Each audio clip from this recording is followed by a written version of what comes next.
Hello students, আজকে আমি যে ক্লাসটা করাবো সেটা হচ্ছে জাভাতে সিলেকশন শর্ট কি করে ইমপ্লিমেন্ট করতে হবে জাভা কোডিং দিয়ে, সেটা আমি তোমাদেরকে দেখাবো। কিন্তু তার আগে তোমাদেরকে জেনে নিতে হবে যে সিলেকশন শর্টটা অ্যাকচুয়ালি কী।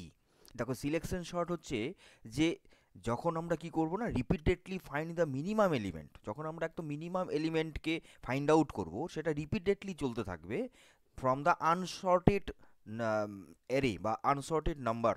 ঠিক আছে, এবং সেটাকে পুটস এবং সেই নাম্বারটা মানে যখন রিপিটেডলি ফাইন্ড আউট করব, যখন সেই মিনিমাম নাম্বারটা ফাইন্ড আউট হবে, সেটাকে বিগিনিং সেটা পুট করতে হবে, মানে বিগিনিং অবস্থায় সেটাকে রাখতে হবে। এইভাবে এটা চলতে থাকবে এবং এটা যতক্ষণ পর্যন্ত না শর্টিং হচ্ছে কমপ্লিটলি, ততক্ষণ কিন্তু এটা রিপিটেডলি এই স্টেপগুলোই চলতে থাকবে, যেটা তোমরা এখানে পাশে দেখতে পাচ্ছ আমি স্ক্রিনে যে আমি লিখেছি। এইবার এটার অ্যাডভান্টেজ কি? এটা অ্যাডভান্টেজ হচ্ছে, এটা অ্যাডভান্টেজ এটা বুঝতে অনেক সুবিধে, এবং এটার মানে খুব কম সময়তে, মানে খুব কম স্টেপে, হ্যাঁ, বাবল শটের তুলনায় কম্পেয়ারলি সেটা খুব ফাস্ট হয়ে যায়। এবং এটা ডিসঅ্যাডভান্টেজ কি না, এটার যদি বড় ডেটা সেট হয় সেক্ষেত্রে কিন্তু এটা খুব ইনএফিশিয়েন্ট হচ্ছে, এটা কিন্তু বলতে হবে। আর এখানে টাইম কমপ্লেক্সিটি বলতে গেলে এখানে সমস্ত অল কেসে যেহেতু এটা রিপিটেডলি এবং মানে পরপর পাশাপাশি এলিমেন্টগুলোকেই চেকিং করতে থাকে এবং রিপিটেডলি হতে থাকে, তখন প্রত্যেকটা এলিমেন্টকেই তো ফাইন্ড আউট করতে হচ্ছে, মানে চেকিং করতে হচ্ছে, সেক্ষেত্রে কিন্তু এখানে টাইমটাও একটু বেশি লাগছে, মানে টাইম কমপ্লেক্সিটিটাও এখানে একটু বেশি হয়ে যাচ্ছে। তাহলে এটা হচ্ছে মেইনলি সিলেকশন শর্ট। এইবার তোমরা আমি এই প্রোগ্রাম করে মানে জাভা কোডিংয়ে কী করে এই সিলেকশন শর্টকে ইমপ্লিমেন্ট করা যাবে সেটাই তোমরা এখন দেখতে পাবে। চলো, এতেই আমি এর আগের বার আমি বাবুল শট যখন আমি করিয়েছিলাম তখন আমি এখানেই করিয়েছিলাম, তোমরা দেখতে পাচ্ছ স্ক্রিনে বাবুল শটের অলরেডি যেটাতে আমি ভিডিও করেছিলাম সেই ক্লাসটা এখানে রেডি আছে। তো আমাকে এইবার আরেকটা ফার্দার ক্লাস করতে হবে, যে ক্লাসটা হবে সিলেকশন শটের জন্য। ওকে,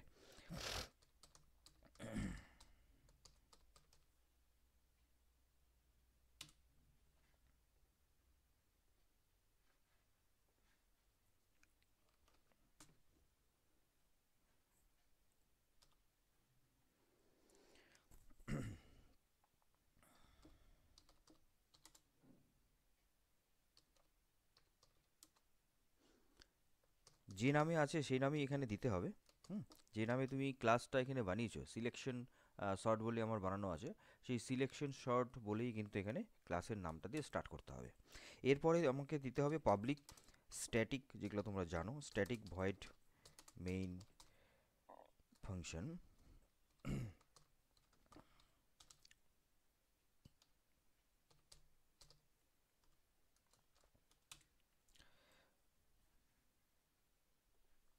ডবল টি স্ট্যাটিক। হুম,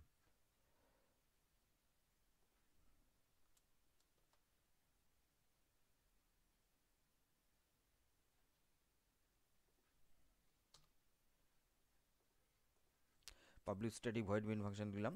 এইবার আমাকে কি করতে হবে, একটা অ্যারে নিতে হবে, ইন্টিজার অ্যারে, ইন্টিজার অ্যারে নিতে হবে, তার নাম দিলাম ARR। এই অ্যারের মধ্যে আমি যে নাম্বারটা দেবো সেই নাম্বারগুলোই হবে শর্টিং, অবশ্যই সেটা আনশর্টেড থাকবে। আমি প্রথমেই বলে নিলাম, ভিডিওর শুরুতেই তোমাদেরকে বলেছিলাম যে সিলেকশন শর্টের ডেফিনেশনটা, এটা হলো সেই আনসর্টেড অ্যারে, যে অ্যারেটাকে আমরা শর্টিং করব তার আগে লেন্থ নিতে হবে। এটা কিন্তু সব আহ, মানে এর ক্ষেত্রেই, মানে সেরকম বাবল শর্টের ক্ষেত্রেই হোক বা সার্চিংয়ের ক্ষেত্রে হোক বা যে কোনো আদার শর্টিংয়ের ক্ষেত্রে হোক, এই লেন্থটা কিন্তু আমাদের লাগবে। ঠিক আছে,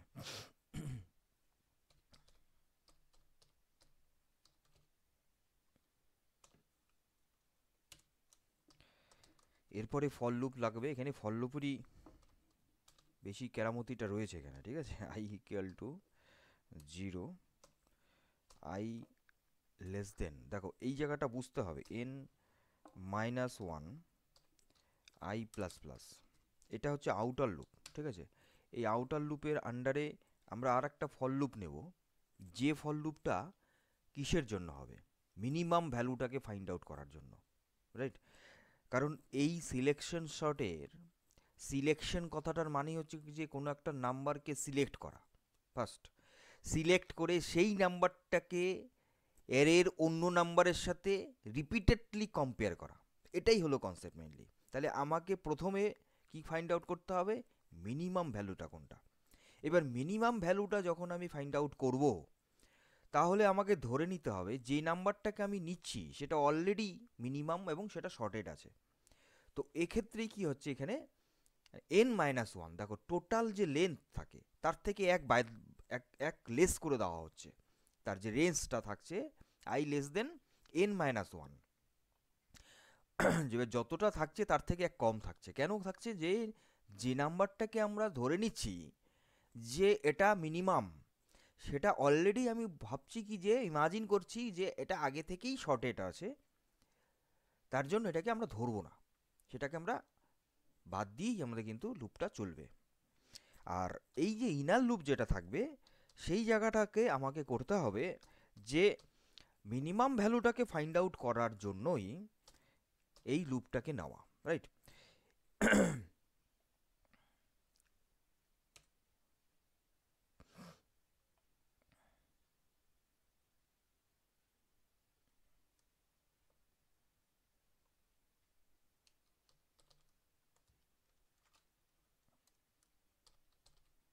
এবার আমাকে ইনার লুপ নিতে হচ্ছে যে ইন্টিজার জে ইকুয়াল টু 0, এবার জে লেস দেন, হ্যাঁ, জে লেস দেন এন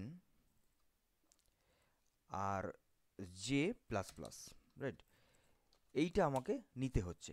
কিন্তু এইখানে খেয়াল করো যে জে ইকাল টু 0 নিলে হবে না। কেন হবে না? কারণ হচ্ছে যে প্রথমেই আমার i0, আইটাকে এখানে নিয়ে নেওয়া হচ্ছে, তাই তো? মিনিমাম ভ্যালু আই ধরে নেওয়া হচ্ছে, বা যেই হোক আই, সেকে মিনিমাম ভ্যালু ধরে নেওয়া হচ্ছে, এবং ওর জন্য এখানে n-1 আমি ধরেছি। কিন্তু যখন তুমি ইনার লুপে নিচ্ছ তখন কি হচ্ছে, যে ভ্যালুটাকে তুমি অলরেডি শর্টেড করে নিলে, সেই শর্টেড ভ্যালুটাকে তুমি তো যার সাথে চেক করছো সেও তো তোমার বাদ যাচ্ছে। কথাটা বোঝো?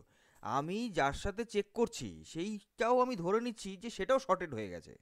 তাহলে সেই জায়গাটাতে আমি 0 করব না, সেই জায়গাটাতে আমি কত করব ইনার লুপটা? না, এখানে আমি করব হচ্ছে i+1, বুঝতে পারলাম? i+1 নিতে হবে। এই দুটো জিনিস কিন্তু ভালো করে বুঝতে হবে যে কেন কেন হচ্ছে আমার এখানে i+1, কেন আমার ওখানে n-1।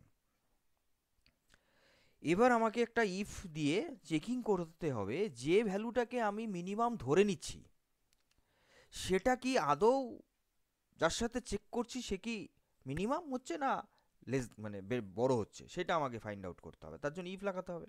তাহলে ইফ এ আর আর, ঠিক আছে, এখানে জে লেস দেন এ আর আর, এখানে হবে কি, এখানে হবে হচ্ছে যে মিনিমাম, যেটার মধ্যে আমি আই ভ্যালুটাকে রেখেছিলাম, মিনিমাম ইন্ডেক্স বলে নাম দিয়েছি, সেটার সাথে কম্পেয়ার করতে হবে যে সেটা কি এটা থেকে বড়। যদি বড় হয়, কতটা বুঝো, তাহলে কি হবে, তাহলে তো মিনিমাম ইন্ডেক্সটা চেঞ্জ হয়ে যাবে, হয়ে যাবে না? মিনিমাম ইন্ডেক্সটা চেঞ্জ হয়ে যাবে। ঠিক আছে, এইটা হচ্ছে এই জায়গাটার লজিক। এরপরে আমাদের যেটা করতে হবে যে যখন আমার মিনিমাম ইন্ডেক্সটা সেট হয়ে গেল, মানে মিনিমাম ভ্যালুটা আমার ফাইন্ড আউট হয়ে গেল, মানে এইটুকুনো লুপ হচ্ছে মিনিমাম ভ্যালু ফাইন্ড আউট করার জন্য, এইটুকুনো। এইবার তো আমাকে মিনিমাম ভ্যালু ফাইন্ড আউট হওয়ার পরে সেটাকে তো সোয়াপিং করতে হবে। তাহলে এই সোয়াপিং করার জন্য আমরা এর আগেই বাবেল শর্টে সোয়াপিং কনসেপ্ট আছে, এখানেও সোয়াপিং কনসেপ্ট আছে, কারণ সোয়াপিংটা লাগবে আমাদের। সেই সোয়াপিং কনসেপ্ট তোমরা জানো, সুতরাং এখানে টেম্পুরার একটা ভ্যারিয়েবল নিয়ে তার ভিতরে আমাকে একটা ভ্যালুকে সরাতেই হবে। আমি এই আর আর কে সরিয়ে দিলাম, তাহলে আর আরটা আইটা ফাঁকা হয়ে গেল। এর ভেতরে আমি কি দিচ্ছি,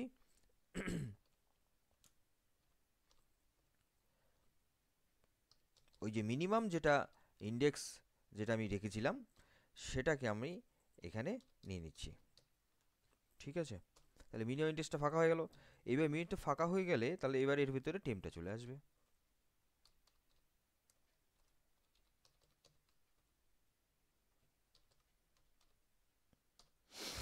হলো, এই হচ্ছে সোয়াপিং করা।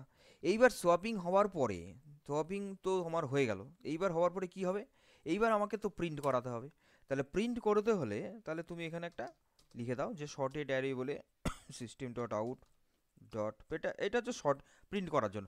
এটা তো জায়গাটা কঠিন নয়, কারণ এটা তো প্রিন্ট করার জন্য যে কোনো অ্যারেরকে প্রিন্ট করতে হলে একটা ফর লুপ নিতেই হবে আমাকে। তো এই জায়গাটা কিন্তু সিম্পল, ভেরি সিম্পল ব্যাপার। যেটা তোমরা অন্যান্য অ্যারের প্রোগ্রামের ক্ষেত্রেও দেখেছিলে, সেটাও কিন্তু এখানেই করতে হবে। সুতরাং এটা নতুন নত্ব নয়। যেটা মেইন লজিক সেটা হলো এই জায়গাটুকু, এই জায়গাটুকু হচ্ছে মেইন লজিক। ওকে, সর্টেড অ্যারে।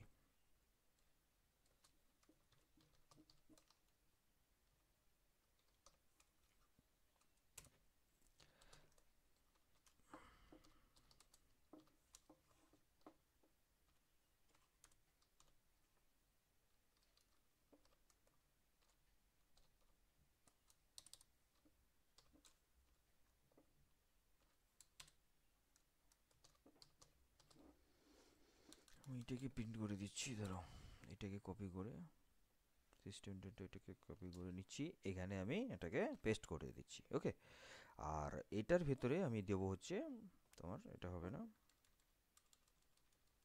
শর্টের অ্যারেটা দেবো ARRI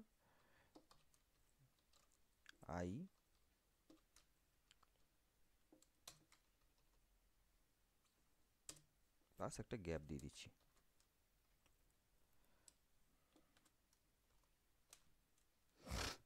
হলো? আর এটার পাশে, এটার পরে আমাকে আবার একটা এমনি ব্ল্যাঙ্ক দিতে হবে, তাহলে না তো কী হবে না, এটাকে আমি সাজাচ্ছি। কিন্তু এটা অ্যাকচুয়ালি ফল লুপিংয়ের যে ভিডিওগুলো দেখলেই তোমরা বুঝতে পারবে ফল লুপ দিয়ে কী করে অ্যারেটাকে সাজানো যাবে, বা অ্যারের ভিডিওটা দেখলেও বুঝতে পারবে। সেই জায়গাটার কনসেপ্ট কিন্তু এইটুকুনো আছে, এটা নতুন নয় কিন্তু, এটা কিন্তু অ্যাকচুয়ালি এর জন্য না যে তোমাকে এখানে এর জন্য করতে হচ্ছে। ওকে,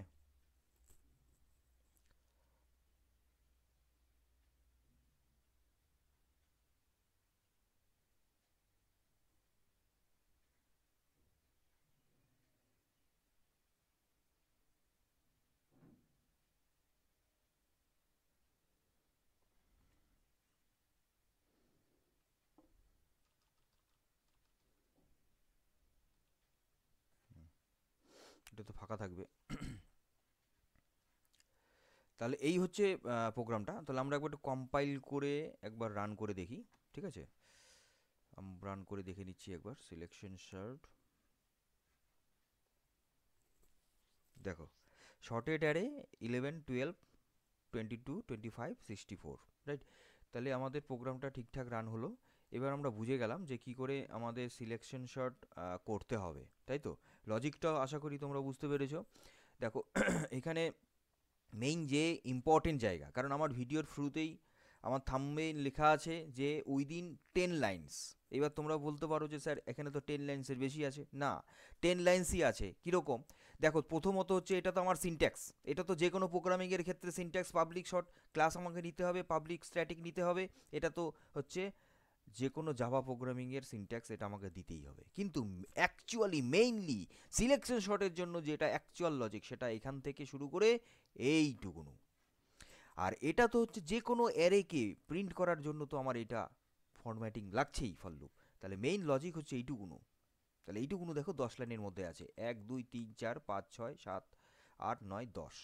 তাহলে 10টা লাইনের মধ্যে উইদিন 10 লাইনসে তোমরা সিলেকশন শর্ট এখানে শিখলে, শুধু শিখলে মানে কি, একদম ইজি ওয়েতে। কারণ আমার চ্যানেলে বলাই আছে, একদম যে কোনো কম্পিউটারের টপিক্সই হোক না কেন, কঠিন হোক যাই হোক, সবটাই আমার এখান থেকে তোমরা ইজিভাবে শিখতে পারবে, জানতে পারবে, বুঝতে পারবে। কারণ আমি প্রতি কটা জিনিস একদম রিয়েল লাইফভাবে একদম ইজি করে সবাইকেই আমি একদম সেই ছোট একদম একদম বিগিনার্স ছাত্র হিসাবেই আমি ট্রিট করে তাকে আমি বোঝাই, ঠিক আছে? তো যাই হোক, আজকের ভিডিও আজকের ক্লাস এই পর্যন্ত রইলো। পরবর্তী ভিডিও পরবর্তী ক্লাস নিয়ে খুব তাড়াতাড়ি আসছি। ততক্ষণ তোমরা সুস্থ থাকবে, ভালো থাকবে, মজা থাকবে, আপডেট থাকবে, রেডি থাকবে, এবং এই পলিগ্রাফ নিয়ে কমিউনিটি লার্নিং সেন্টারের সঙ্গে থাকবে। আমি কিংকর, আমার সঙ্গে থাকবে। Thank you.